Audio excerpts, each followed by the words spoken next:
We're Chipsters. Welcome back to EPL eKasi, the only place where one bad decision ruins your entire week. We are deep in Gameweek 22, fighting for cash, silverware, and a jersey. So it's not about clout here. This week was absolute chaos. Safe picks got flopped, differentials woke up, and some managers got humbled publicly. If you're still standing, mad respect. If not, just know the table remembers everything, Chipsters. Now, Chipsters, let's unpack this madness from Game 22, where logic took a holiday and stats just shrugged. Let's start with the upset of the week. That Aston Villa versus Everton 0-1 loss. Wow. Brutal joint as Everton walked into Villa Park and snatched the one goal. As for the Man United versus Manchester City, the Manchester derby, Bruno and Wimmer were like, we came, we saw, we scored. And then there's Pep, who looked like someone who unplugged his Wi-Fi. And then the Liverpool draw with Burnley and Nottingham Forest and Arsenal, that was also a goalless draw. I think it's the first time that the top three all failed to find the back of the net in a single week since forever. And then lastly, Wolves versus Newcastle, another goalless draw. We've never seen a 0-0 game in that fixture in 35 years? Even the ghosts were somewhat bored like us. So let's be honest, a bunch of top teams went missing like airtime at month end. That's why fantasy scores this game week were more chaotic than a taxi queue in Para during peak hour. Game week 22 top fantasy club all belonged to Caroline from Kenya. Yes, let's give respect where it's due, and she just didn't win, she embarrassed the rest of us.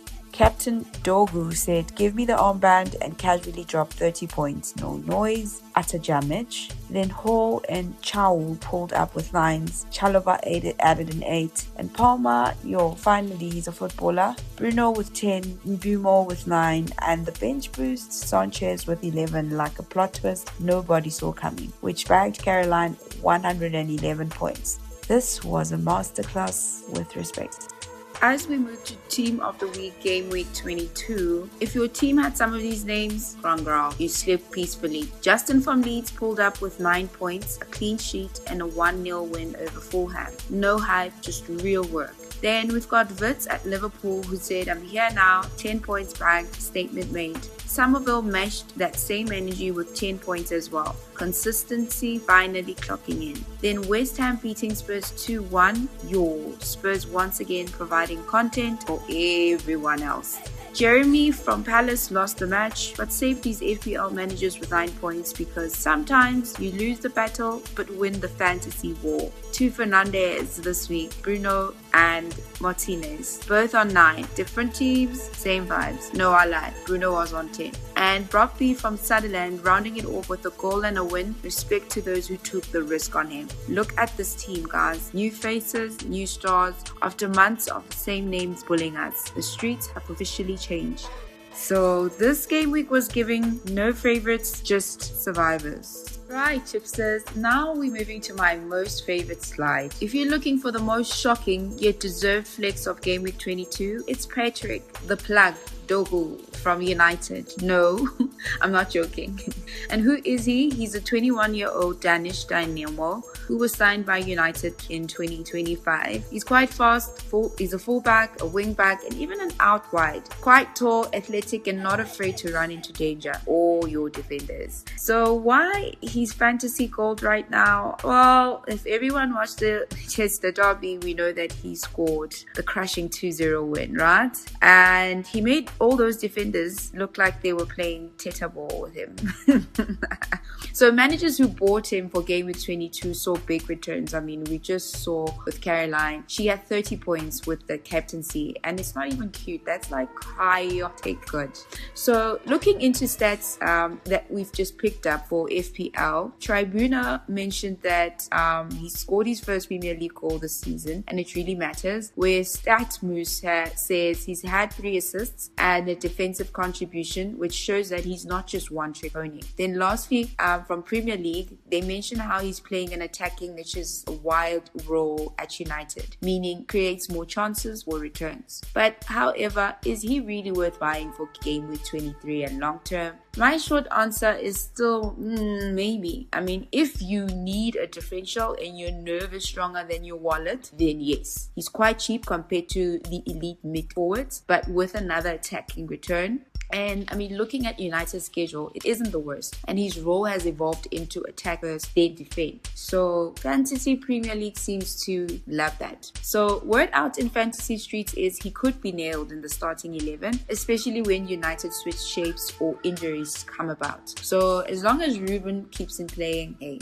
what do we have to say? Risks, I feel also he's still young and a bit inconsistent sometimes. You know, like a barman who says he'll come through but clocks in late. So yeah, I've seen some criticism come from fans where they feel his decision making and crossing is consistently not on par. So look, I think what he has proved to us is he's no longer an underdog and he could be the plug that managers needed, not deserved. Next slide is the slide of terror, the EPL eKasi league table, where egos will die and screenshots live forever. Top 4, nothing to report. Those guys are parked like taxis at a rank. No movement, no stress, just vibes. But for how long? The real chaos is between ranks 5 to 9. That section is a construction site. Everyone's digging, nobody's finished. A special shout out to Kagiso, who manages KG United, bagged 76 points, clean business, just like that, from 6th to 5th. Well, it's no brainer why he scored the highest. Now, no celebration though. That's not a title charge, that's a polite knock on the door. The rest, hey guys, this table is exposing people who swear they know football, myself included. Remember, fantasy is humbling. Today you're confident, tomorrow you're explaining yourself in the group chat. So remember, ranks don't lie, they just embarrass us. Good luck managers for game week 23. Yeah, speaking about game week 23, let's touch up on quick tips regarding betting and FPL. Let's start with betting. As you can see, Betting Plug has provided us with a lovely code we could use at Betway. Good luck, Chipsters. And in regards to FPL, let's look at fixtures over feelings this week. Don't chase last week's points. Think target like Arsenal, Liverpool, Aston Villa and Chelsea. So it looks like safe money and less drama. Avoid Palace, Leeds and Forest because there the form says don't touch. Regarding buying and holding, there's your players like Bruno Fernandes, Phil Foden, Morgan Rogers, James Justin. Quiet points, really no noise. And then captain picks, I think, Haaland, Salah, Bruno, Watkins. Yeah, boring picks sometimes wins you leagues. And then chips, I think there's no panic chips. Save that war card and triple captain. And then look, in regards to bench boost, if you've got a very active bench, use it. So let's think smart, stay calm, green arrows only.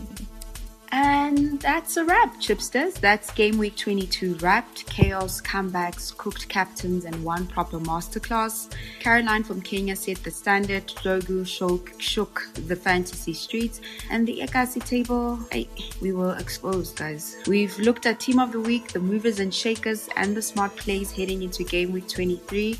Now it's decision time. Play the fixtures, trust the process, and don't panic. Transfer yourself into trouble. Game week 23 is loading. Let's see who's really about this fantasy life. And if you're enjoying the content, hit like, subscribe to the channel, and share this with a friend who always swears they know football. Game week 23 is loading. Good luck, Chipsters. May your arrows stay green. Shapere!